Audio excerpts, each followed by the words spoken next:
உங்ககிட்ட 10 to 20 team members இருக்காங்கன்னா மறக்காம இந்த உண்டியலை வந்து வாங்குங்க. ஏன்னா என் டீம் மெம்பர்ஸ்லாம் என்ன பண்றாங்கன்னா, நான் உங்களுக்கு ஒரு ஒர்க் சொல்லுவேன், அந்த ஒர்க்கை வந்து அவங்க 2 நாள்ல மறந்துடுவாங்க, இல்லை 4 மணி நேரத்துல மறந்துடுவாங்க. மறந்துட்டு திரும்ப அதே ரிமைண்டர் நான் கொடுக்கும்போது அப்ப நான் உங்களுக்கு வேலை பார்க்குறேன்னு அர்த்தம். அதனால நான் என்ன முடிவு பண்ணேன்னா, இந்த உண்டியலை வாங்கிட்டேன். 5 months ஃபாலோ பண்ணிட்டு இருக்கோம். நல்ல வசூல் ஆயிட்டு இருக்கு. பேசிக்கலி ஒரு வாட்டி மறந்து ரிமைண்டர் நான் திரும்ப உங்களுக்கு போடுறதா எனக்கு ஒரு வாட்டி 50 rupees கொடுப்பாங்க. இப்போ எவ்வளவு என்ன கொடுக்குறாங்க நீங்க வந்து 6 மாசம் டியூட்டிவா வச்சு 6வது மாசம் மொத்தமா ஒட்டுக்கா போடுறாங்க 1000 rupees.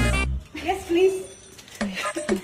நிறைய பேருக்கு வந்து நான் ரொம்ப எக்ஸாம்பிளா இருந்திருக்கேன்னு சொல்லுவாங்க. எனக்கு பார்க்கும்போதுலாம் அகாடமியில என்னோட கிளாஸஸ்ல நான் ஒர்க் பண்ற இடத்துல போனஸ் எல்லாம் கொடுக்கவே மாட்டாங்க அப்படின்னு வந்துட்டு சொல்லுவாங்க. நீங்க வீடியோஸ் எல்லாம் போடும்போது அதை பார்த்து எங்களோட ஓனர் எல்லாம் போனஸ் கொடுத்துருக்காங்க. நான் நிறைய இடத்துல கோயில் போகும்போதுலாம் கூட சொல்லியிருக்காங்க. ஸோ எனக்கு ரொம்ப வந்துட்டு அப்படியே அப்படின்ற மாதிரி இருக்கும். ஸோ அந்த விதத்துல இந்த உண்டியல் உங்க எல்லாருக்கும் ஒரு எக்ஸாம்பிள்